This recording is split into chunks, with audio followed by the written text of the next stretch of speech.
Hello everyone, compliment of this season. How are you guys enjoying this period? How are you guys enjoying the holiday?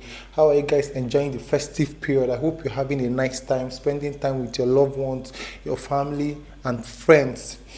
Having said that, we have a very important discussion to talk about today. This has to do with the Labour Party standard bearer in the name of Mr. Peter Obi. Of course, is a household name as far as Nigerians are concerned. Going down the lane, there's been a lot of criticism surrounding his candidacy, and it's, of course, should I say funny, should I say not expected? Most of the criticism is coming from the East, and it's not just ordinary people, it's not just people who don't understand what politics is.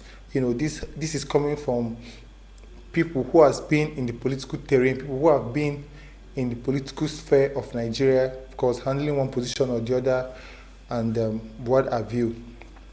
I did like to, in the course of this discussion, I did like to remind people or mention the fact that politics is all about interest. Interest in politics is not a want, it's a need. When you understand the difference between want and need, I don't think you have a problem when someone, decides to support a particular candidate, regardless of religion and what have you. When you understand that interest in politics is a need and not a want, you'll be able to, argue unbiased. At the end of the day, you can actually coexist. When you talk about politics, you talk about interest. You cannot take away interest from politics. It's not possible. Okay, let's even talk about our personal life. Most of our engagement is based on interest. Don't lie to yourself. Most of the things we do, most of the things we engage in, is basically because of interest. What we're going to benefit in one way or the other, financially and otherwise, depending on how you define your interest.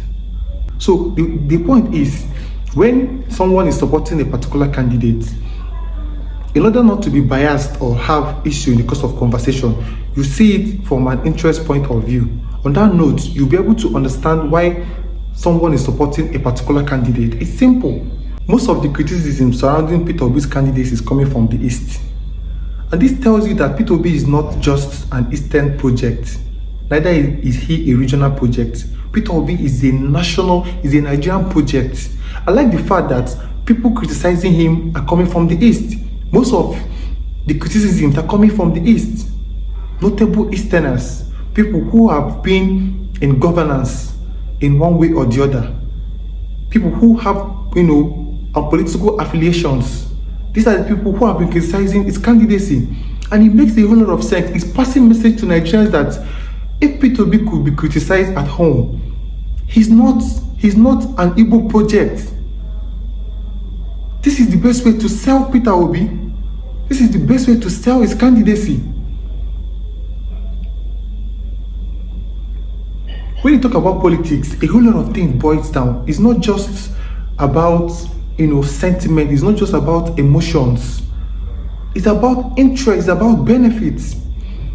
Ateze, who said bluntly during Amafala that he is not in support of Peter Obi's candidacy. It's very simple. Ateze has economic power. And if you understand what political economy means, you agree with me that Ateze having an economic power needs a political power to work with. Now, one who has political power controls the economic power. When you have economic power, you cannot control the political power.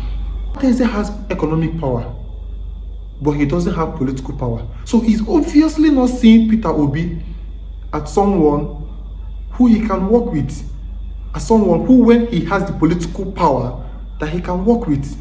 So it's simple. He needs someone who has a political power that he can work with.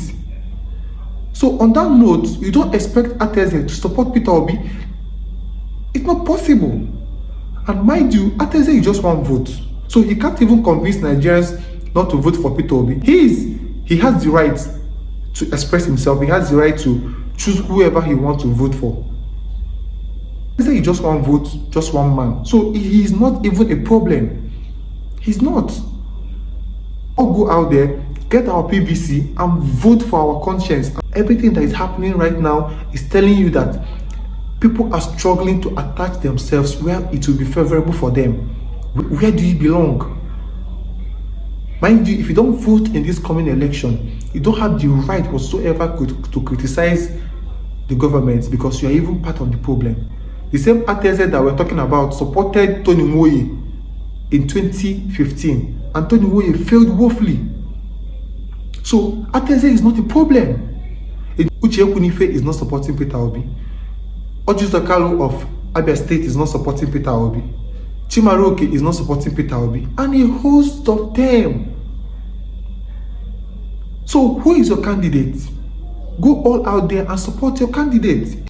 I think it is time for us to come to the realization that life is choice driven. And whatever choice you make, you take responsibility.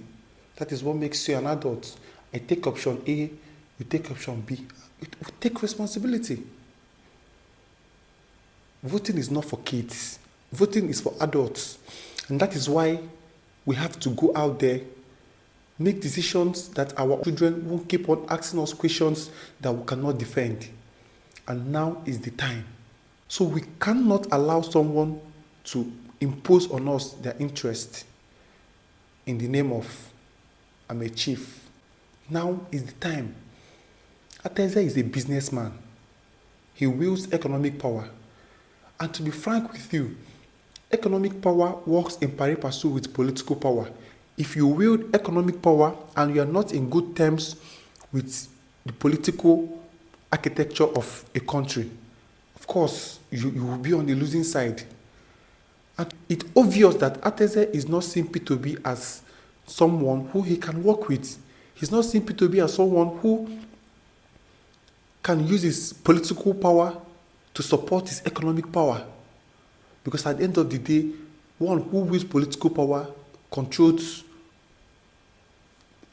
everything.